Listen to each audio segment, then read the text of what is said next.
Olá pessoal, Carol Costa aqui do canal Escreve Pra Cá. Hoje eu estou fazendo esse vídeo em resposta a um seguidor meu, né? Que ele veio falar que ele ia tentar o visto para vir pra cá. Ele é bastante jovem, né?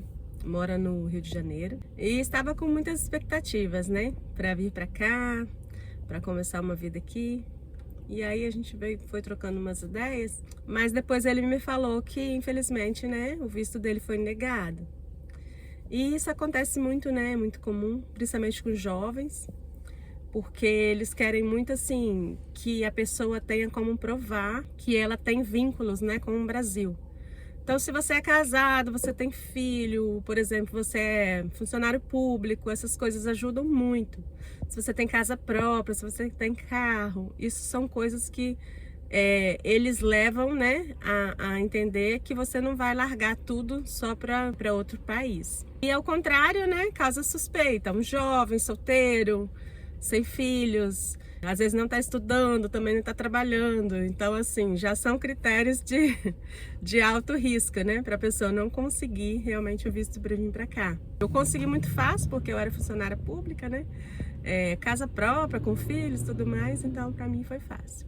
Então, assim, eu conversei com ele, né, ficou chateado, triste, mas falei, né, continua, né, com os planos, mas vai fazer uma faculdade, é uma coisa que é bom, né, para vir para cá.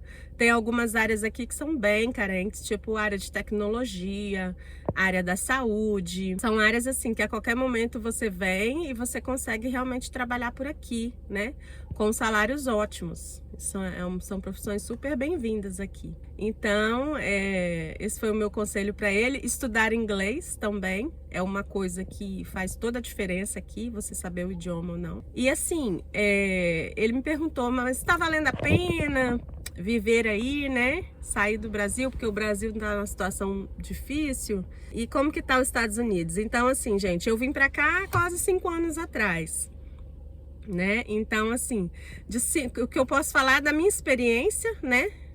E do tempo que eu estou aqui. Então, a minha experiência é a seguinte: eu vim para Massachusetts, que é considerado um estado bastante imigração, mas não tanto quanto a Flórida, principalmente para brasileiros, por causa do clima, né? Não é um clima muito agradável para nós brasileiros, porque faz frio, neva. Hoje mesmo a gente está aqui com um tempo horrível. Parece que já tem 50 mil casas sem energia por causa de um vento forte, uma tempestade. Dia bem chuvoso, né? Estamos aí saindo do outono e entrando no inverno. O inverno aqui é bem rigoroso. Quando dá umas 4 horas da tarde já está escuro, como se fosse noite mesmo, né? Então os dias se tornam bem curtos. A demanda de trabalho diminui bastante. Eu vi até uns vídeos das pessoas falando que não. Eu falei, não sei com o que essa pessoa trabalha, né? Depende com o que a pessoa trabalha, né? Então, por exemplo, área da construção, área de jardinagem, já cai bastante. Até eu já trabalhei como house cleaning, cai bastante também, né? Porque o número de turistas diminui, muitas casas fecham aqui onde eu moro. Então diminui bastante também. Posto disso, o que está acontecendo? As despesas estão subindo. Então, assim, o salário não sobe, as horas descem e ainda as despesas estão ficando cada vez maiores, né? Então, o que acontece? A gente tem que botar isso na balança, né? Às vezes eu vejo o brasileiro falando muito assim, porque aí você ganha tantos dólares por semana, aí convertendo em real dá tanto. Não tem que converter nada, né? Porque aqui as nossas despesas são em dólar. Então, assim, o que vai sobrar, né, que você vai conseguir mandar para o Brasil, fazer algum investimento, alguma coisa, e você pode converter. Mas, enfim, por exemplo, quando eu cheguei aqui, eu aluguei um quarto num basement, né, que é tipo no subsolo. Eu pagava 400 dólares. Depois eu fui para um quarto melhor, eu paguei 600. E aí, desses 600, cada mês foi subindo mais. 650, 700, 750. Hoje, um aluguel de um quarto aqui está 1.000 dólares. Quando você acha barato, você acha por 900. Só que assim, é tudo incluso, né? Você tá na casa ali, você usa a casa. Aí, às vezes, você tem que pagar ainda a lavanderia, né? Outras coisas à parte. Tem casas que não deixam você cozinhar. Enfim, gente, são vários critérios, né? Que eles arrumam aqui, principalmente brasileiro, alugando casa para brasileiro. Nossa, tanta exigência, tanta coisa, que eu fico assim. Eles só querem praticamente que você pague, mas que você não more. Paga aí, mas não me incomode. É praticamente isso. Mas, enfim... agora, por exemplo, vou dar um exemplo, né? Tá, eu, minha filha e meu namorado, a gente alugou uma casa. Então, pra gente, tá ficando o mesmo valor, se a gente fosse alugar um quarto na casa de uma pessoa. Com a diferença que a gente tem total privacidade, né? A casa é só nossa, não precisa alugar quarto pra ninguém. Tem até um quarto sobrando lá, mas a gente escolheu não alugar. Então, assim, é bem melhor. Só que também, para você conseguir alugar uma casa aqui, você tem que ter o famoso crédito, que é uma coisa que você vai construindo ao longo do tempo aqui. Igual o meu crédito tá muito bom, eu tenho social, que é um número também que muitas vezes eles exigem, principalmente as imobiliárias. Exigem já um tempo de trabalho, por exemplo. Quantos anos você trabalha nessa empresa? Eles ligam para a empresa para checar. Você tem que dar os 3 últimos contra-cheque, né?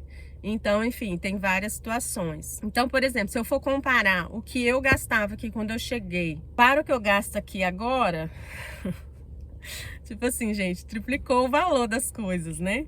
E eu cheguei aqui ganhando $20, hoje eu ganho 17. Então o meu valor de hora caiu. Aí você precisa ter carro, porque certos lugares você não pode depender do transporte público. Por exemplo, aqui onde eu moro, existem ônibus, existe transporte público. Existe até um ônibus que você paga para ele buscar na sua casa, mas assim, não são coisas que funcionam. Oh, que maravilha, né? Então não precisa comprar carro. Não é assim. Os horários são super restritos, as áreas são restritas também, então assim, é um pouco difícil. Então o ideal mesmo é você ter um carro. Igual supermercado aqui, meu Deus do céu, assim. Quando eu cheguei aqui, eu lembro que eu conseguia comprar uma dúzia de ovos no Dollar Tree, que é uma loja que era tudo $1. Gente, hoje uma dúzia de ovos está $6. Então assim... 6 vezes o preço. E tudo subiu. O aluguel subiu, a gasolina subiu, né? Os valores dos carros subiram. Você não chega aqui mais e compra um carro de $2.000 igual eu comprei. Então, assim, é outra realidade, tá? Muito imigrante chegando, né? Até que os imigrantes estão chegando agora, estão com vários direitos. Então, o mercado de trabalho aqui tá um pouco difícil. Não tá fácil, não tá sobrando emprego. Você vai nos lugares, você até vê que eles estão contratando. Mas eu mesmo passei por isso. Eu fiz aplicação, né, em vários lugares que estavam contratando e nunca nem me ligaram, nunca nem me chamaram. Então, assim, isso acontece bastante aqui. Meio que eles fazem tipo um banco de reserva, né? Tipo, quando a gente precisar, tem essas pessoas aqui interessadas. Resumindo a história, né? Se hoje vale a pena vir para os Estados Unidos, depende muito de qual é o seu objetivo. Se o seu objetivo é viver num lugar mais seguro, ter mais qualidade de vida, sim, vale a pena, né? Aqui você pode andar na rua, sozinho, pode usar o celular na rua, pode usar as joias, essas coisas. As pessoas respeitam mais umas às outras. A questão da saúde aqui, não existe saúde pública aqui. Mas se você for em qualquer hospital, você vai ser atendido. Mas é tudo muito caro. Por exemplo, a minha filha machucou o pé. Aí ela foi no hospital tirar um raio-x. $2.200 um raio-x. É muito caro mesmo.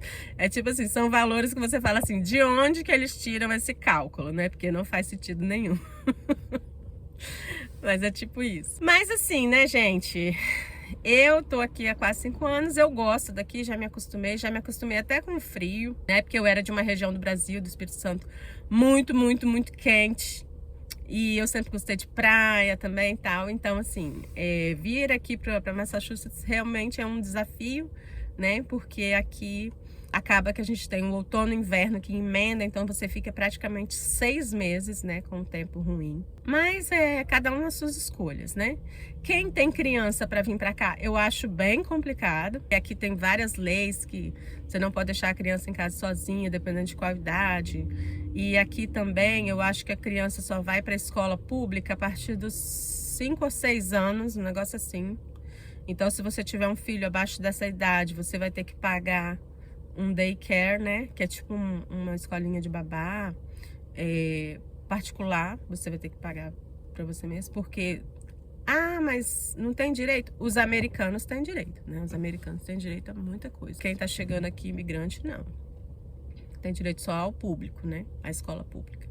Só que não é igual ao Brasil, né? Que tem as creches em tempo integral ou até mesmo parcial. Aqui não tem, tá? Aqui a criança oficialmente só vai para a escola, eu acho que é com 5 anos, se eu não me engano. Então, assim, depende muito, né, essa questão de você imigrar ou não. Também existem outros países que hoje eu vejo, né, que é muito mais simples, até mesmo, gente, para uma experiência.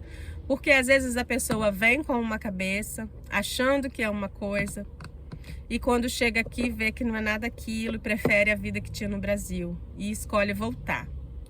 Então eu acho assim, tem que estudar bastante, assistir bastante vídeo, pesquisa as regiões, porque, por exemplo, eu tô falando da minha experiência aqui em Massachusetts, só que eu também morei na Flórida e a minha experiência lá foi bastante diferente. Lá eu consegui mais coisas mais rápido, só que lá o valor era bem menor, então, ou seja, eu trabalhava mais e ganhava menos. Para você ter ideia, a minha hora na Flórida era $9, enquanto aqui era 14 na época, então era uma diferença bem grande, né? Sendo que o aluguel lá era o mesmo preço daqui. Então, mas lá eu tive uma rede de apoio maior, né? Então, assim, o clima lá ajuda bastante, né? Então, são questões que você tem que analisar. Eu penso que quando você quer sair de um país e ir para outro, é uma mudança muito grande. Então, assim, não pode ser só o fator dinheiro para ser o fator decisivo para você. Você tem que realmente pesar muito tudo. No meu caso, eu não vim para cá com esse objetivo de dinheiro. No Brasil, né, eu já tenho casa própria, deixei minha casa alugada. Eu era funcionária pública, né, professora concursada em 2 horários. Peguei uma licença, então poderia voltar para o meu trabalho a qualquer momento. Deixei as minhas coisas na casa da minha mãe, então se eu voltasse eu teria minhas coisinhas lá. Também poderia ficar na casa da minha mãe se eu precisasse. Então, assim, eu tinha toda uma estrutura. Eu vim para cá realmente como uma experiência de vida que eu sempre quis, né? Conhecer outro país, sempre quis viajar. Já tô aqui agoniada, já tô querendo ir para outros países. Não tenho medo, não tenho essa coisa de é agora que eu moro numa casa sozinha aqui nos Estados Unidos, se eu for para outro país, eu vou querer alugar uma casa sozinha. Não, se eu tiver que morar na casa de outra pessoa, alugar quarto, dividir quarto, eu sou uma pessoa super flexível, né? Então, assim, depende muito do que cada um quer, né? Eu tenho já a minha segurança no Brasil, então eu tô disposta a arriscar. Tem gente que não, a gente tem criança pequena, eu não tenho criança pequena, né? As minhas filhas já são maiores de idade, já trabalham fora, já se viram sozinhas. Então, gente, depende de muita coisa. Eu penso que o que a pessoa não pode fazer é sair fazendo tudo na louca, né? Tem que ter um dinheiro guardado. Se você vai para determinado país, você tem que aprender o idioma do país. Você tem que procurar uma rede de apoio, pelo menos ir para um lugar que conhece alguém, pode olhar alguma coisa para você antes de você chegar. Por exemplo, eu vim para cá já com quarto alugado, já com trabalho, com tudo certo. Então, assim, se por exemplo eu fosse para Portugal, eu tenho minha filha lá, mas também tenho amigas, né? Que eu não ia morar com a minha filha, com o marido dela, claro que não. Mas assim, já tem pessoas que podem estar te indicando, te dar caminhos, te ensinar a usar o metrô, te ensinar como que você compra o melhor plano de transporte, comprar um celular novo, um chip, essas coisas.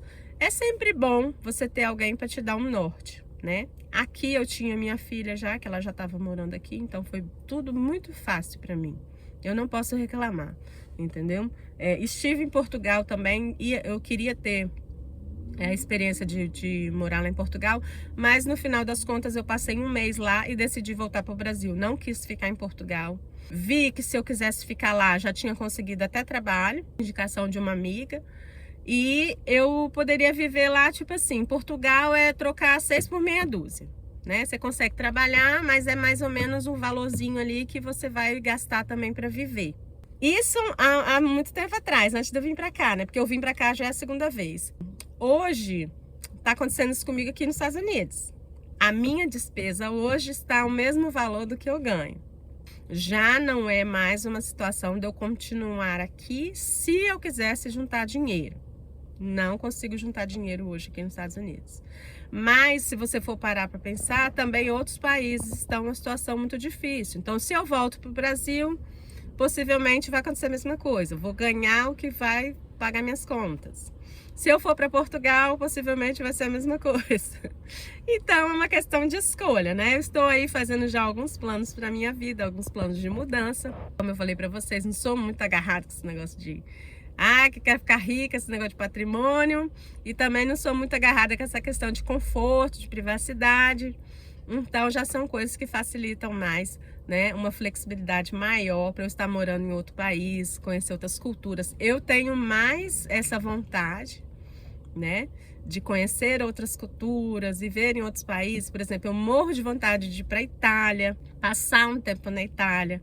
Também tenho vontade de ir na Austrália, também tenho vontade de ir na África, né? Então são lugares que já a princípio aí já me chamam a atenção. Então eu não vou ficar calculando muito, porque como é que tá o trabalho lá na Itália? Não, às vezes eu posso ir, tenho pessoas que eu conheço lá, né? Posso ir com um plano de viagem para um mês, ver como é que é, decidir ficar, decidir não.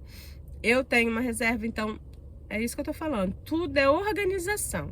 Se você não se organiza, aí fica meio complicado, né? Você ir só na sorte. Então, gente, para quem tem esse sonho, né? Sonhar é sempre importante, a gente sempre ter, né, vontade de fazer uma coisa, de realizar os nossos sonhos. Mas o planejamento, a parte burocrática, a parte chata, né, existe e é importante. Então não vamos ignorar, né? Porque aí depois vem os perrengues sem fim, né? Então, às vezes pode não valer a pena. Eu tô aqui nesse canal super aberto, tá? Então, se vocês quiserem me mandar perguntas, fazer comentários, compartilhar esse vídeo, posso estar fazendo outros vídeos também, né? Podendo responder qualquer dúvida de vocês. Essa é a minha intenção, né? Me comunicar com as pessoas. Então, estou totalmente aberta. Se você gostou do meu vídeo, curte, compartilha, né? O meu canal é novo e estou aqui, né? Querendo compartilhar coisas boas com todos vocês. Então, me dá uma força aí. Tá bom? Então deixa eu ir trabalhar, já tá na minha hora. Depois a gente conversa mais. Um abraço.